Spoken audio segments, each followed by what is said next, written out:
Sveikas, kaip nekeista, tu dar gyvas, sveikas. Sveiki, gerbėmieji. Jau 42 2020 metų savaitė ir 45 mūsų susitikimas. Spalio mėnesį 1945 metais susikūrė Jungtinės tautos. Bet, kaip matome, karo tai nesustabdė. Tai aš dabar norėčiau šiek tiek apie piešinį. Kaip matome, piešinys 45 yra iš monetų. Tai yra pinigai. Nes papriniai pinigai atsirado pakankamai vėlai, o koinai nereikėtų maišyti coin kaip moneta ir coin kaip counterinsurgency. Čia kita tema. Tai mintis tokia. Atsiranda pinigai, monetos vadinamos iš lotyniško pavadinimo moneta, kuris buvo senovės Romos deivės Junonos pravardė. Kapitolijaus kalnas Romoje. Nuo žodžio kapitonas arba kapita, galva. Čia daug kas susijęs su kariuomenė ir taip toliau. Taigi, žodis moneta prasideda nuo Junonos. Anglų kalboje žodis moneta pakito, bet po visą Europą pasklido žodis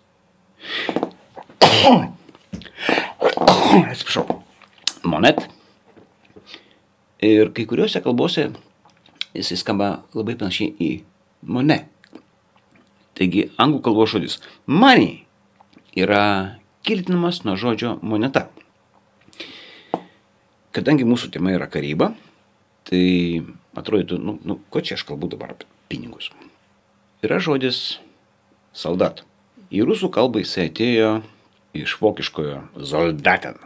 Iš tikrųjų, žodis yra kilęs nuo kito latiniško žodžio, kuris siejasi tiesiogiai su moneta, bet su konkrečia moneta.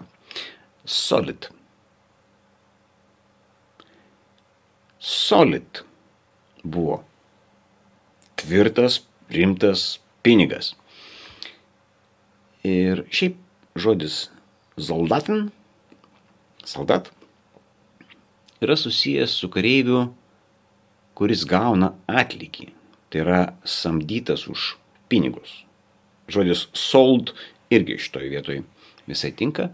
Žodis solidus, tvirtas, patikimas čia irgi tinka. Jie yra lingvistiškai tarpusavy susiję. Kada reikėtų pasakyti? Solidus Romoje. Tai buvo auksinė moneta. Paskui atsirado žodis soldo, mažoji moneta. Veiksmažodis soldare yra samdyti, mokėti. Tai čia, viskas aišku. Darbo jėga, tik tai darbas susai. Labai įdomus. Rusų kalboje iki vokiečių soldatin atėjimo kareivius vadino voj arba ratnik. Ratnik irgi tai kažką primena. Tai šitoj vietoj būtų galima tiesiog pasakyti pinigai ir karas visada eina kartu ir netgi soldatin yra antiek persipynę, kad jų netgi atskirti nebeįmanoma. Ar ekonomika yra mūšio laukas? Be abejo. Padirbinėti pinigus pradėjo praktiškai tuo pat metu, kaip pradėjo kalti pinigus. Jeigu turi būti tiek ir tiek aukso ar sidabro, kodėl nesumaišyti su švinu ar alavu? Tai, sakyčiau, jau mūsų eros pradžioje, galbūt netgi prieš mūsų erą, jau atsirado pinigai, kurie buvo netikri, nes kažkas norėjo užsidirbti. Paskui, kai atsirado papriniai pinigai, iš viso tiesiog gausybės ragas, kaip pasipylė padirbinėjimai ir taip toliau. Tai Napoleonas tai darė, romėnai tai darė, graikai tai darė, kas tik to nedarė. Bet yra valstybinės iniciatyvos ir yra privačios iniciatyvos. Ir kodėl? Money makes the world slow down. Money. Nepėdinas. Antras pasaulinis karas. Tai jau pramoniniu būdu vokiečiai gamino pinigus. Didžiausią dėmesį kreipė į Jungtinės karalystės svarus.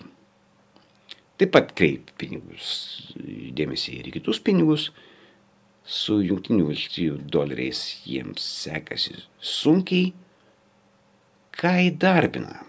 Įdarbina koncentracijos stovyklų kalinius, kurie turi tam tikrų įgūdžių iš prieš tai meninės ar kriminalinės aplinkos ir jie žino, kad jeigu reikės pašalinti liudininkus, jie pašalins. Žmonės, kurie dirbo kaliniai, jie irgi suprato, kad šitie pinigai yra padirbami su konkrečiu tikslu, nes kiek yra žiaurus. Serijos numerai turi nesutapti. Ir jie ten, ar tai dulkių papiria, dar kažką padaro. Vokiečiai turėjo kitą mechanizmą. Pasitikrinti. Samdė atskirus žmonės, kurie tikrino pinigus. Vieni sako, planas buvo, bet nepavyko. Kiti sako, planas buvo ir beveik pavyko. Tiesiog išbarstyti svarus virš Jungtinės karalystės ir taip sukelti dirbtiną infliaciją. Kiti sako, kažkas gavo kyšį 100 000 svarų, kiti sako dolerių, tam, kad išgelbėti Musolinį. Ir tie pinigai buvo padirbti. Taigi, pinigų padirbinėjimas iš tikrųjų yra ekonomikos griovimas tos valstybės, kurios valstybės pinigai yra padirbinėjami. Tai tiek šiam kartui. Tiesiog visiškai pabaigai.